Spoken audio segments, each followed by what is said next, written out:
John Carr of Winchester, VA, walks into his polling place Tuesday, June 13, 2017.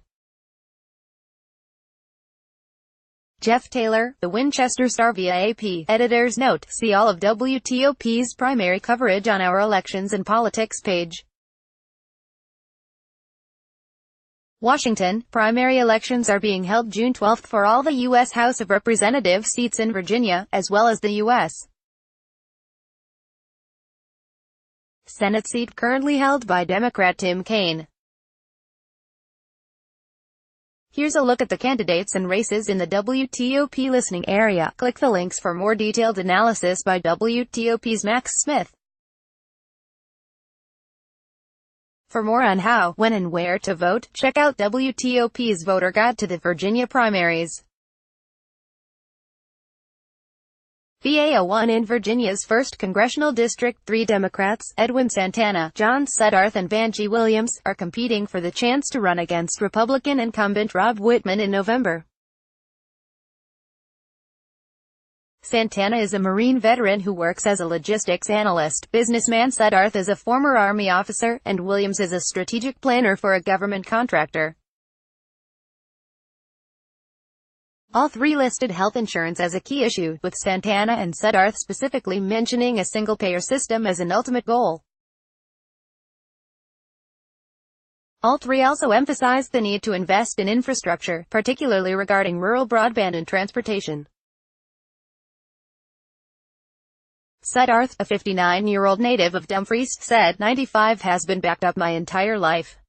Williams wants to focus attention on the areas of the Northern Neck and Littleton, particularly on I-295, I-95 and I-64, while Santana wants to expand VRE service farther south. Suddarth called campaign finance reform one of his key issues, while Williams touted her INVEST initiative, which exempts the first $50,000 of income for certain service jobs from federal income tax, and Santana wants to take on the culture of sexual violence with programs for age-appropriate sexual education. The district is a sprawling one, including all or part of 19 counties, with Fredericksburg and the Northern Neck among its features. Wittman has served since 2007. More on the VA 01 primary race. VA 07 in Virginia's 7th District, the Democratic primary pits Abigail Spanberger, a former CIA officer, against former Marine Dan Ward. Both list healthcare and infrastructure as important issues, particularly digital infrastructure, including broadband and cell service in the largely rural district. Spanberger told WTOP that she decided to run for the House the day the chamber voted to repeal the Affordable Care Act. Ward also wants to strengthen the law. Spanberger emphasizes that she's not running against Donald Trump, and listed restoring civility as a priority. Ward said, "If you don't like what I do, and I'll make the hard votes, then don't re-elect me. And I'm okay with that." The winner will take on Republican incumbent Dave Brad in November.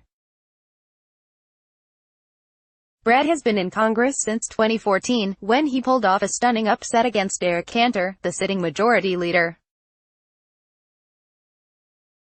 He beat Eileen Bedell by 15 points in 2016. More on the VA 7 primary race. VA 10 The 10th Congressional District has a crowded field. 6 Democrats are running for their party's nomination, while incumbent Rep. Barbara Comstock has a Republican challenger in Shack Hill. The Democrats, Julia Biggins, Allison Friedman, Dan Helmer, Paul Pelletier, Lindsay Davis Stover and State Sen. Jennifer Wexton, agree broadly on several key issues, especially regarding health care. They also mostly agree on a need for what several of them call common-sense gun control measures, such as universal background checks and closing what's called the gun show loophole. There's also a consensus for some combination of new roads and more mass transit, albeit with different favorite projects. Biggins, an infectious disease scientist, pointed to her background of making sure I have all the information I need before proceeding, while Pelletier's experience as a prosecutor, he said, amounts to a 30-year history of taking guns off the street and standing up to power, and corrupt power in particular. Stover, a former official in the Obama administration, said, I know what it's like to work 3 minimum wage jobs, and still carries $80,000 in student loan debt. Wexton, the only elected official in the race, said, I've run and won 2 competitive elections in the district. I've showed that I can work across the aisle when I get there. Friedman, a former State Department official, pointed to her fundraising advantage. We know Comstock is going to be well funded. That is going to matter, while Helmer, a business strategist and Army veteran, said Comstock has won against every politician she's faced. She's never run against someone with a record of military service. On the GOP side, Comstock is confident in her experience in Congress and prior time in the General Assembly. She said she has worked closely with businesses in the district, and understands the area as a longtime resident. I'm the only candidate in this race who has cut taxes, Comstock said, adding, I have delivered for this district. Hill is running against Comstock because, he said, she's violated all the fiscal conservative promises she made us with her votes for government funding bills. The last straw that convinced him to run, he said, was her vote for a bill allowing for transgender surgeries in the military. He described Comstock as a rabid never-Trumper, and member of the swamp, looking to buy today's votes with our grandchildren's money. He added that voters want someone to help President Trump move the America First agenda. Asked about local issues such as transportation, he said, the role of the federal government is not to solve individual problems at all. Comstock said of Hill, he has not won any elections. More on the VA-10 primary race, Democratic race and Republican race. U.S. Senate. 3 Republicans are running to challenge U.S. Senator Tim Kaine, a Democrat, in November. Del. Nick Freitas, Bishop E.W. Jackson and Corey Stewart, the at-large chairman of the Prince William County Board of Supervisors. The 3 agree largely on the issues of the size of the federal government and their support of President Donald Trump. Stewart claimed he'll be the president's biggest supporter in the Senate and pointed out how close most Senate votes have been in the current Congress.